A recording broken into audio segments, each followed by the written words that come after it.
They called her a bastard, a child with no name, no value, no future. She was mocked, rejected, and treated like she didn't belong. But what if I told you that same girl would one day return to shock the entire village? What if I told you God was quietly writing a story no one saw coming? This is not just a story of pain. This is a story of grace, redemption, and divine transformation. Stay with me because this story will change the way you see your life forever. Welcome to Olu Beauty African Folktales channel. Here we tell you the way it is. Have you subscribed? If not, oh yeah, run kitty kitty, run kata kata. Subscribe, like, comment, and share. Share it with your families and friends. And don't forget to touch the bell button so that you'll be notified each time we put out new video. Oh yeah, grab your popcorn, sit JJ, and enjoy yourself. Oh yeah, let's go there. The sun had not yet risen over the red dusty pass of Umudike village, but the noise had already started. Bastard! Shameless girl! A loud slap echoed through the compound. Little Chisholm staggered backward, her cheek burning, her eyes wide, not from the pain, but from something deeper, something heavier, shame.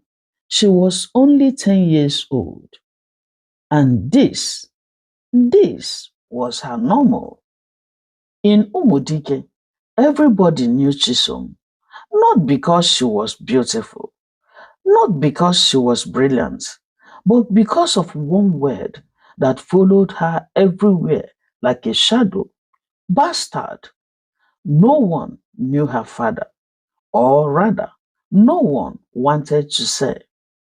Her mother, Ngozi, was once the pride of the village, a quiet, hard-working girl. But everything changed the day she returned from the city, pregnant. No husband, no explanation, just silence. The elders judged her, the women mocked her, and the children learned quickly. They called Chisom what their parents whispered behind closed doors. Don't play with her, one mother shouted one afternoon. Bad blood flows in her veins, they said. Chisom stood there, holding a broken doll someone had thrown at her. Her small voice trembled, and she said, "What is bad blood, Mama?" Ngozi paused. She swallowed hard, forcing a smile that didn't reach her eyes. And she said, "It means they don't understand us, okay?" But deep down, Ngozi knew the truth. The village had already decided who her daughter was. One hot afternoon, something happened that would change Chisom forever. She had gone to the village stream to fetch water. As she bent down, a group of older girls surrounded her. "Look who is here," one of them sneered. "The fatherless child," they said. Another pushed her. "Maybe the stream will wash away your shame," they told her. They all laughed. Chisom tried to leave, but they blocked her. Then suddenly, a hard shove. She fell. Her head hit a stone. Everything went black. When she woke up, she was lying in her mother's arms. Ngozi was crying, not the quiet cry she did at night. This was loud, painful, broken. "They will not kill my child," she screamed. "Never! They will not kill her for me." That night, something changed in Ngozi and in Chisom. Days later, as Chisom lay recovering, she overheard something she was never meant to hear. Two old women sat outside their huts, whispering. One said, "I heard the man was very rich. Oh." The other one answered and said, "Yes, from Lagos. He promised to come back for her, But you know men now, and now look at the child suffering for a sin she did not commit, they said. Chisholm's heart pounded. A man? A father? She rushed to her mother. Mama, Mama, who is my father? She asked. Ngozi froze. The room went silent. For a long time, she said nothing. Then, slowly, she sat down. Her hands trembled, and she said, I was young, she began. I trusted someone I should not have trusted. Who is he? Chisom insisted. Ngozi looked at her daughter, really looked at her, and for the first time there was fear in her eyes. And she said, he is not someone you can find easily, but I will find him, Chisom said quietly. Her voice was no longer weak, it was firm, determined. From that day, Chisom changed. She stopped crying, stopped begging for friendship, stopped explaining herself. Instead, she started observing, learning, fighting back, not with fist, but with something the village did not expect, her mind. At school, she became the best, no matter how much they mocked her, no matter how many times they hide her books, no matter how often teachers ignored her. Chisom refused to fail.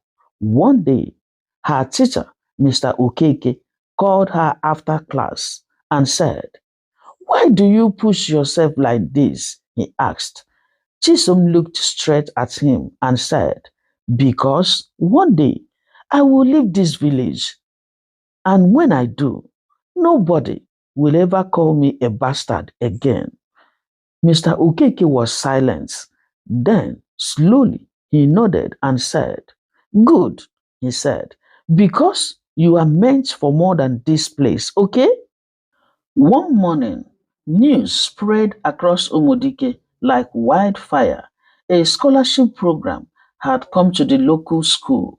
Only one student will be selected, and that student will go to a top school in the city. The entire village buzzed with excitement. This is my son's chance, one man boasted. My daughter will win it, another said confidently. Nobody mentioned Chisom.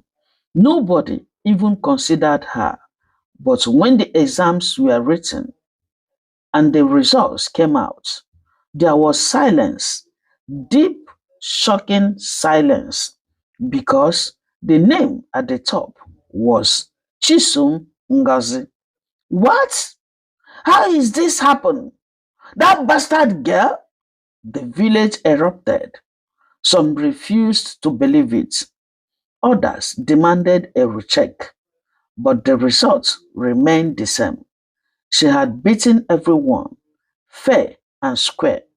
That evening, as Chisom walked home, something unusual happened. For the first time in her life, people moved out of her way, not because they hated her, but because they were confused. That night, Ngozi held her daughter tightly. You did it, my dear, she whispered. But Chisom was quiet, very, very quiet, because deep inside her, something else had awakened. Not just the desire to escape, but the desire to prove something to the village, to her mother, to herself. She looked up at the dark sky and whispered softly and said, this is just the beginning. But what Chisholm did not know was that far away in a big city like Lagos, a powerful man had just seen her name. And when he saw it, he froze because it reminded him of something he had tried to forget for years. And now that past was coming back. That night was unusually quiet in Umudike village. But inside Ngozi's small hut, sleep refused to come. Ngozi sat on the floor, her Bible open, her voice shaking as she prayed, and she said, God, I don't understand everything that has happened, but if you truly see us, please don't let my daughter's life end in shame. Please, Papa God. Tears rolled down her cheeks, and she continued and said, she has suffered too much for something she knows nothing about. She paused again, then whispered and said, fight for her the way I cannot, Papa God. On the other side of the room, Chisom lay still, eyes closed, but she was not asleep. She heard every word, and for the first time, she whispered a prayer of her own, and she said, God, if you are real, please help me. A week later, Chisom left Umudike. No celebration, no farewell party, just her mother standing by the roadside, holding back tears. And she said, remember who you are, Ngozi said, placing a small Bible into her daughter's bag. And remember, God never forgets his own, she told her. Chisom nodded and said, I will make you proud, Mama. As the bus drove away, she didn't look back, not because she didn't care, but because she knew if she did, she might not have the strength to leave. The city was everything she had never seen before: tall buildings, fast cars, people who didn't know her, people who didn't call her names. For the first time in her life, she was just Chisom. But peace did not last long. At the prestigious school in Lagos, Chisom quickly realized something: that this was a different battlefield. Here, nobody called her a bastard, but they had something else: pride. Rich students, expensive clothes, fluent English, connections, and Chisom, she had none of that. Where are you from? A girl asked one day. Umudike village, Chisom replied. The girl smirked and said, ah, local girl. The others laughed softly, not loud enough to be punished, but just enough to be felt. That night, Chisom sat on her bed, staring at her books. For the first time in a long while, fear crept in. What if I don't belong here? What if they are right? She said. Then she remembered her mother's voice, and slowly she picked up the Bible. She opened randomly.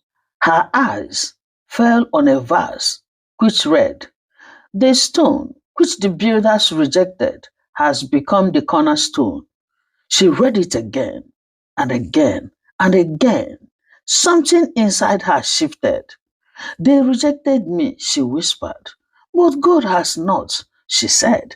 From that moment, she made a decision. If she could not compete with their money, she would outwork them. If she could not match their background, she would build her future with God. Miles away, in a luxurious office in Lagos, a man sat alone in the dark. His name was Chief Emenike Ukafo, a billionaire, a respected name, a man feared and admired. But that night he was restless. On his desk lay a file, a scholarship report, and at the top of the list, one name: Chisom Ngozi. His hands trembled slightly as he picked it up again. Ngozi, he whispered. The name hit him like a memory he had buried for years. A village girl, a promise he never kept, a mistake he never corrected. Could it be? He muttered. His heart began to race. No, it can't be, he said.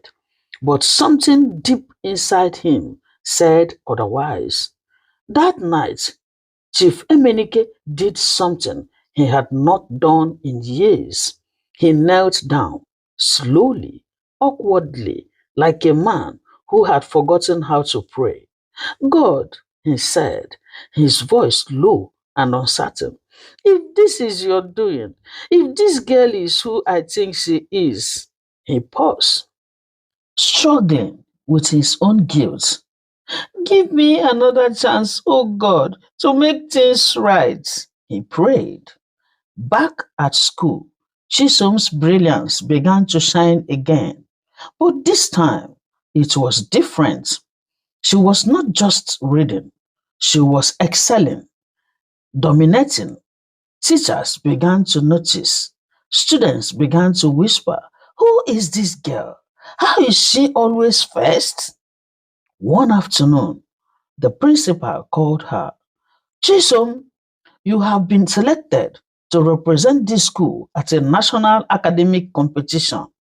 Her heart skipped. Me, sir? Yes, and it is sponsored by a major foundation. He paused, then added, owned by Chief Emenike Ukafo, he told her. Then the name meant nothing to her, but in heaven, something had already been set in motion. The day of the competition arrived. Big hall, bright lights, important people, and among them, Chief Emenike himself. As Chisom walked onto the stage, confident and calm, his eyes locked on her, and in that moment, time stood still. Her face, her eyes, even the way she walked, everything reminded him of Ngozi. His breath caught. It's her, he whispered. This is my child, he told himself. Meanwhile, Chisom stood before the audience, ready to speak. Her topic was from rejection to purpose. She took a deep breath, then began, and she said, I come from a place where people believed my life had no value. The hall became silent, and she continued, but I stand here today not because people accepted me. She paused again. Her voice grew stronger, and she continued and said, but God, because of God, God did it for me. Tears filled the eyes of many in the audience, including one man who now realized that his past had finally caught up with him. After her speech, the applause was thunderous, but Chisom didn't notice because as she stepped down from the stage, a man stood in front of her, well dressed, powerful, but strangely emotional. Chisom, he called softly. She looked up. Yes, sir. He opened his mouth to speak, but no words came out. Because how do you tell a girl that you abandoned her before she was even born? How do you explain years of silence? How do you face the consequences of your past? At that very moment, Chisom's phone rang. It was from the village, from Umudike. Her heart suddenly felt uneasy. She stepped aside and picked the call. Hello, she said. What she heard next made the phone slip from her hand. Her voice trembled and she shouted and said, no, no, no, no, that's not possible. She said, she turned slowly, tears already falling. My mother, she choked. Something has happened to her, she said. Chief Emenike froze, everything around him blurred, because deep down he knew this was not just coincidence. This was a moment of reckoning. Chisholm's hands were shaking. The phone had already dropped, but the words still echoed in her ears. Your mother collapsed. She has not woken up. The world around her faded. The noise, the people, even the competition she had just won, nothing mattered anymore. My mother, she whispered, her legs growing weak. Before she could fall, a firm hand held her. It was Chief Emenike. Are you all right? He asked, his voice filled with concern. Chisom looked at him, tears streaming down her face, and she said, I need to go home now. Please, my mother is dying, she told him. Something inside Chief Emenike broke. Without thinking twice, he turned to his driver. Prepare the car now, he told them. Then he looked back at her. You are not going alone, my dear. The journey to Umudike felt longer than ever. Chisom sat quietly in the back seat, clutching her small Bible tightly. Her lips moved constantly, not loudly, but desperately. God, please don't take her from me. She's the only one I have. She's all I have, Papa. She's all I have. Please, please, God, don't take her. She prayed. Chief Emenike watched her from the front seat. Every word pierced his heart. This was his daughter, his flesh, his blood, and yet he had not been there. He turned his face to the window, hiding the tears forming in his eyes. God, he whispered silently, if you give me this chance, I will not waste it again. Oh, please, God. He prayed. As the car entered Umudike village, people gathered. Luxury cars were not a common sight. Whispers filled the air. Who is that? Is that not that bastard girl? What is she doing in such a car? They were talking. Chisholm stepped out. But this time, she was not the same little girl they used to mock. There was pain in her eyes, but also strength. She didn't respond to anyone, didn't greet, didn't look around. She ran straight into the compound. Inside, Ngozi lay on a mat, still, lifeless, surrounded by a few women whispering softly. Mama, Chisom screamed, falling beside her. She shook her gently. No response. Tears poured uncontrollably. Please wake up. Wake up, Mama. Please don't leave me, she cried. One of the women sighed and said, she has not spoken since morning. Oh, maybe it's her time, okay? No, Chisom cried.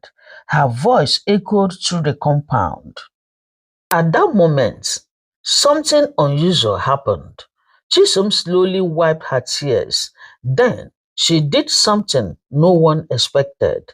She knelt down right there on the bare floor, held her mother's hand, closed her eyes, and began to pray. And she said, God, I don't have anyone else. You said you are the father of the fatherless. Her voice broke. So be my father now. Be my father now and raise my mother. Please wake her up. The women looked at each other. Some shook their heads, others watched in silence. And she continued and said, if I have ever done anything right in my life, if I have ever believed in you, please don't let my mother die like this. Her voice grew stronger, trembling but filled with faith, and she continued, they called me a bastard. They said I had no value, but you brought me this far. She tightened her grip on Ngozi's hand and she continued, so please, please, God, finish what you started. Silence filled the room, heavy, deep, unexplainable. Then, suddenly, Ngozi's fingers moved. One of the women gasped and said, did you see that? Chisom froze. Her heart pounded. Slowly, Ngozi's eyes fluttered open. Chisom, she whispered faintly. The room erupted. Jesus! It's a miracle! She is awake! They shouted. Chisom broke down completely. Mama, she cried, hugging her tightly. I thought I lost you, she told her. Outside, the news spread like wildfire. The bastard girl prayed though, and her mother woke up. God answered her. Ah, what kind of child is this? they said. And for the first time in Umudike, the name bastard began to lose its power. Standing at the entrance of the compound, Chief Emenike had seen everything: the prayer, the miracle, the faith. His legs felt weak. "This is not ordinary," he whispered. "This is God, oh." He took a deep breath and walked inside. As Ngozi slowly regained strength, her eyes fell on him, and in that moment, time froze again. Her expression changed: shock, fear, pain. "You?" she whispered. Chisom looked confused. "Mama, do you know him?" she said. Ngozi's lips trembled. Tears gathered in her eyes. "This man," she said slowly, "is your father," she told her. The room went silent, dead silent. Chisholm's heart stopped. "What?" she said. She turned slowly to look at him. Her voice barely came out. You are my father?" Chief Emenike could no longer hold it in. Tears rolled down his face freely. "Yes," he said, "I am." Gasps filled the room. The same villagers who mocked her were now witnesses to something they never expected. The bastard girl had a father, and not just any father, a powerful man.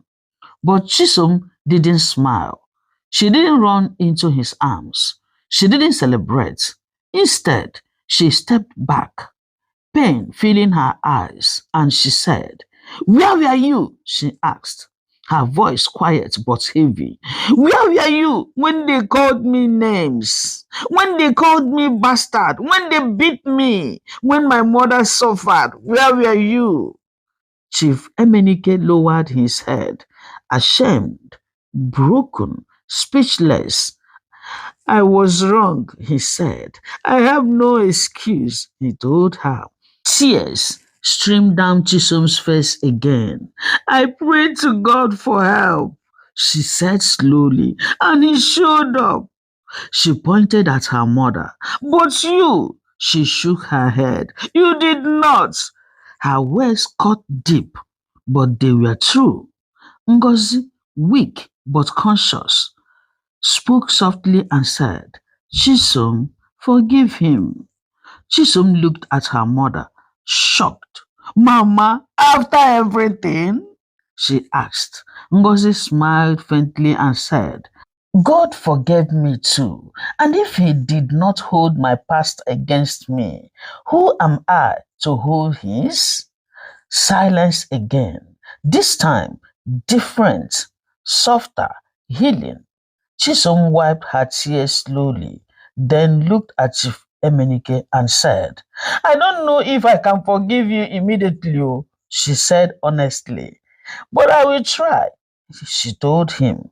Chief Emenike nodded, tears still falling, and he said, "That's more than I deserve." Outside, the villagers stood in groups, whispering, but now the tune had changed. "That girl, God is with her, oh. No one can deny it," they said. And deep down, they all knew one thing: the story of Chisom was no longer ordinary.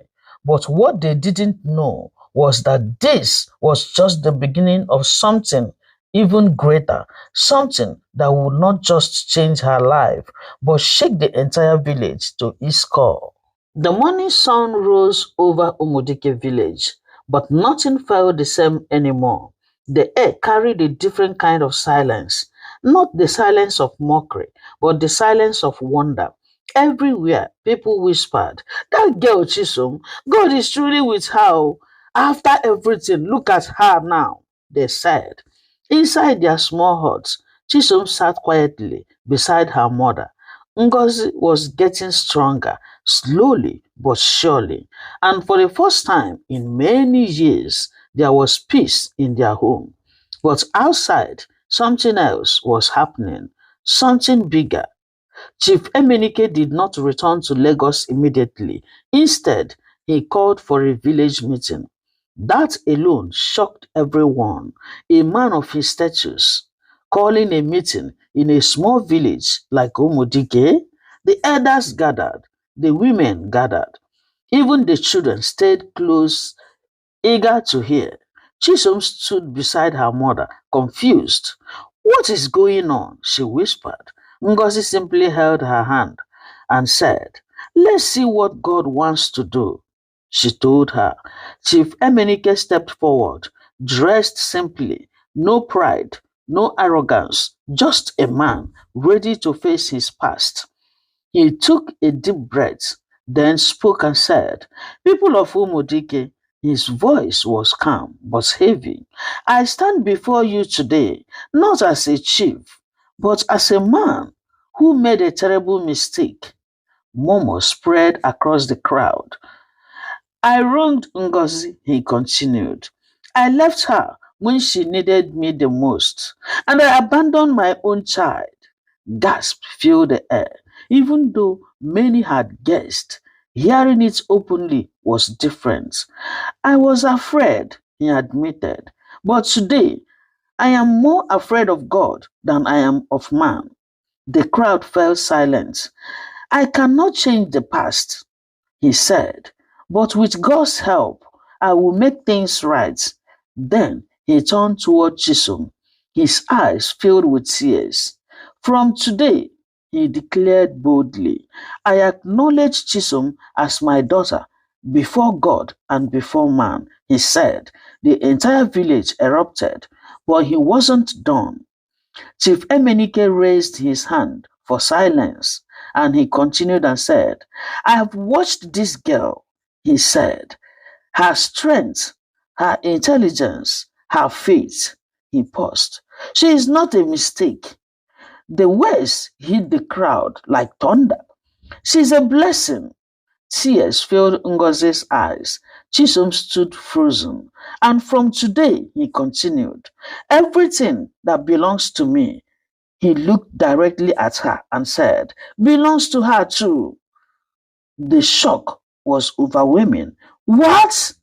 Did he just say that? The crowd said. Some people couldn't even breathe properly. The same girl they called a bastard was now being declared heir to a wealthy man. But the greatest shock was yet to come. Chief Emenike turned towards the crowd again and said, I also heard how this child was treated. His voice grew firmer, and he continued and said, how she was insulted, beaten, rejected. The people shifted uncomfortably. No one spoke. Then he said something no one expected. If she chooses, she has the right to reject every one of you, he told them. Silence, heavy silence. All eyes turned to Chisom. This was her moment, the moment of revenge, the moment many expected her to pay them back. The same women who mocked her now avoided her gaze. The same children who insulted her now hide behind their mothers. Even the elders looked uneasy, but Chisom did something nobody saw coming. Chisom stepped forward slowly. Her heart was beating fast. She looked at the crowd, at the faces that once brought her pain. Tears filled her eyes again. Then she spoke, softly but clearly, and said, all my life, she began, I was called a bastard. The crowd lowered their heads, and she continued, I cried. I felt alone. I asked God many times why. Her voice shook. But today, she paused, took a deep breath, and then continued and said, I understand. People looked up confused, and she continued, if I was not rejected, she continued, I would not have learned to depend on God. Silence again, different this time. If I was not mocked, I would not have discovered my strength. Tears rolled freely down many faces. So today, she said, her voice now stronger, I choose to forgive all of you. a collective gasp. Not because you deserve it, she added gently, but because God forgave me first. Ngozi began to cry openly.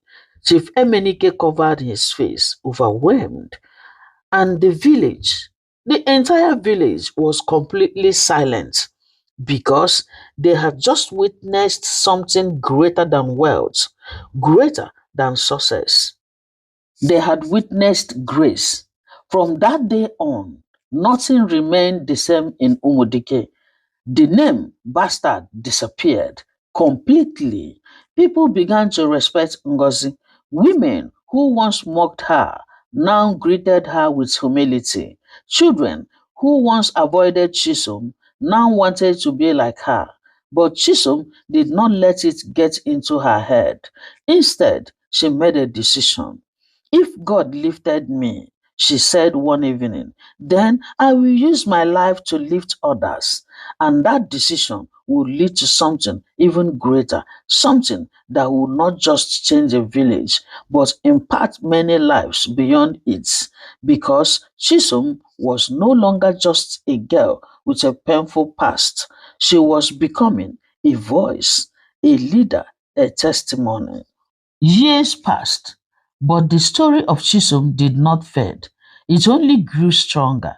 The little girl who was once mocked in Umudike village was no longer little.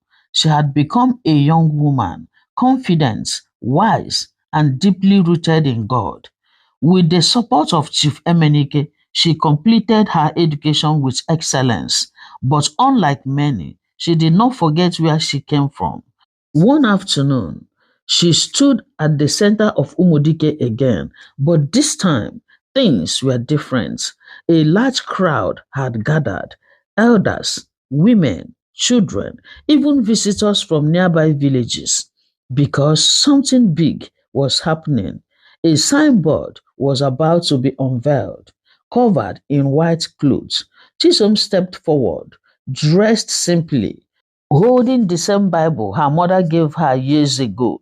She took the microphone, her voice calm but powerful, and she said, "Years ago," she began, "I stood in this same village with nothing but pain." The crowd listened in silence, and she continued, "I was rejected. I was insulted. I was called a name that broke me." Ngozi stood in the crowd, tears already forming, and she continued, "But today," Chisom continued, "I stand here not because I am strong." She lifted her Bible slightly and said, "But because God is faithful." A wave of emotion passed through the crowd. "He took my shame and gave me a future." She paused, then smiled and continued and said, "And today, I want to do the same for others." She turned and pulled the cloth off the signboard. The crowd gasped. It read, "The Father's Heart Foundation." Below it, "A home for abandoned and rejected children." Tears flowed freely. Chisom looked at the people of Umudike and said, "No child," she said firmly, "will ever be called a bastard in this village again." Silence. Then suddenly, applause, loud, endless, emotional. Even the elders stood up, clapping. Ngozi fell to her knees, crying, thanking God, and she said, "Thank you, Lord. Thank you, Jesus, for today." Chief Emenike stood quietly at the back, tears in his eyes, because he knew this was not just success, this was redemption.